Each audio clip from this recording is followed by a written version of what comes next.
What you manifest in your mind, you can bring to reality. Big Time Adolescence, starring Pete Davidson, directed by Jason Orley. It was released early on Hulu, although not that early. It probably would have been out by now by the time this episode is released. But thanks to the pandemic, Hulu released it early, and it's a good movie. I enjoyed it. Recently watched Pete Davidson's special on Netflix, also directed by Jason Orley, which I enjoyed as well. I've heard of Pete Davidson through podcasting. All the many podcasters have mentioned him. I think he's a New York comic, so he's probably been on Ari Shaffir's podcast at some point, if not others, or talked about on that podcast. But I enjoyed his stand-up, and I enjoyed him in this. He is not necessarily the main character. He is a very pivotal character. He's one of the main characters, I would say. But he plays like just kind of a degenerate in a, standard suburban small town kind of a deal. And he he befriends his girlfriend's younger brother. They become buddies. And eventually he breaks up with the girlfriend, but maintains his friendship with the younger brother, and time progresses, and now the younger kid is 16 and in high school, and kind of going through that change of life, and starting to go out with girls, go to parties, all that kind of stuff. Meanwhile, he's been growing up with this older friend and hanging out with all of their friends. So he's hanging out with kids that are way older, smoking weed, getting drunk, all that kind of stuff. Going to bars and everything, kind of living an older lifestyle.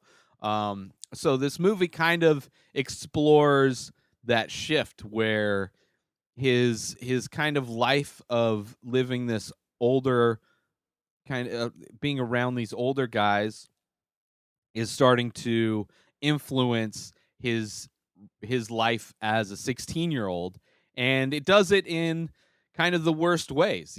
This is a movie about bad influences and how innocent a bad influence can be, because he gets invited to this party from a friend of his in high school.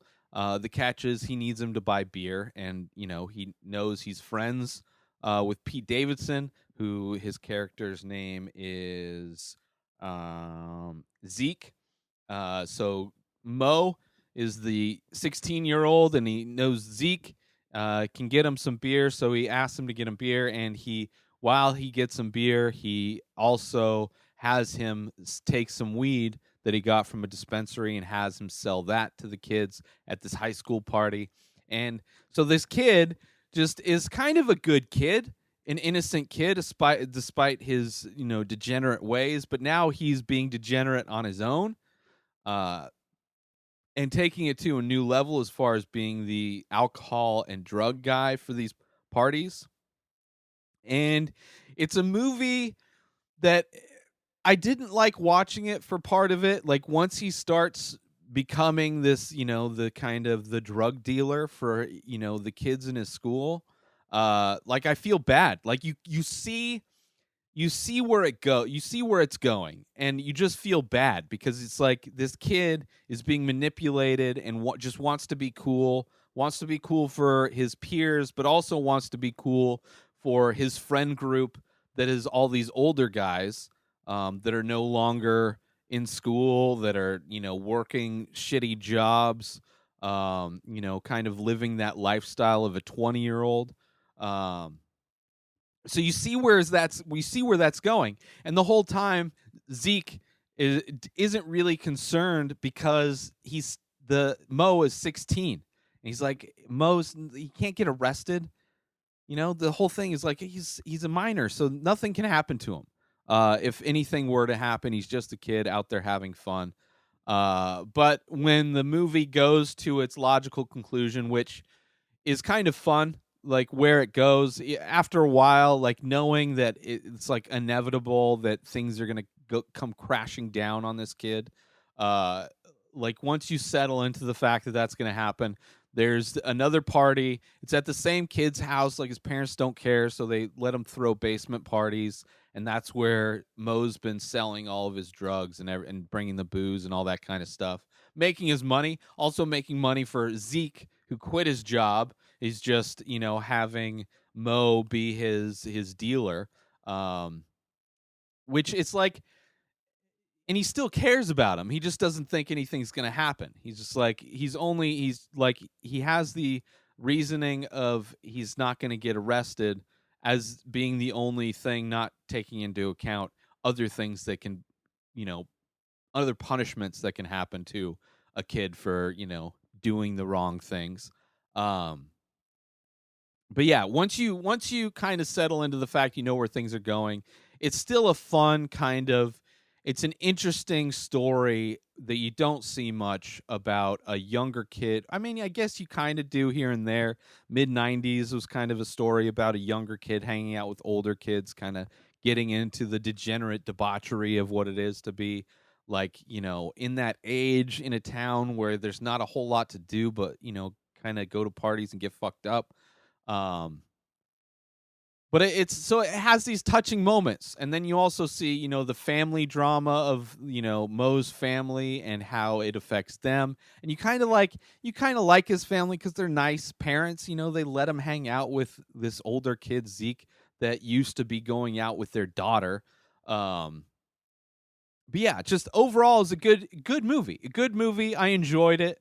And it has a satisfying ending. It doesn't, people get in trouble, but people move on. Also, you make mistakes in life and you move on and you try and do a better job next time. And but I really enjoyed it. I really enjoyed Pete Davidson's performance, like as far as him being this kind of degenerate bad influence but also a caring like older brother type character. Really worked. I really enjoyed it. And interesting, like his special came out recently, and now this movie, I'd love to see him in other stuff.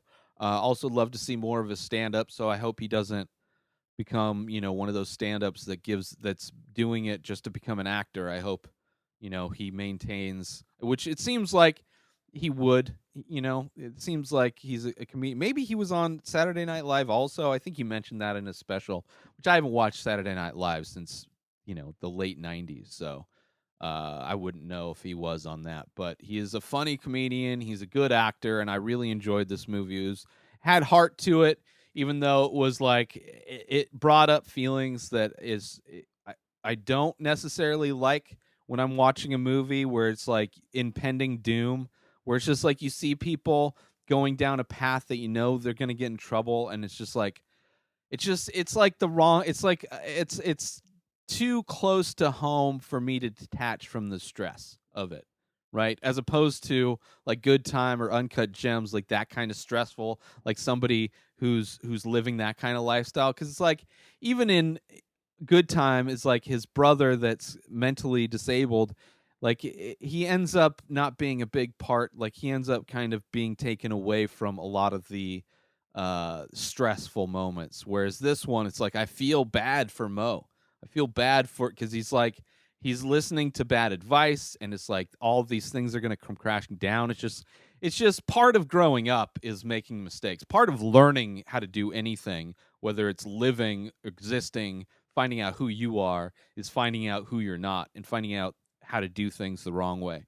But that kind of emotion, when that gets regurgitated and when it gets influenced in my brain body kind of chemistry, it's not the kind of stress I enjoy. But I did enjoy the movie, and you should check it out. It's on Hulu now.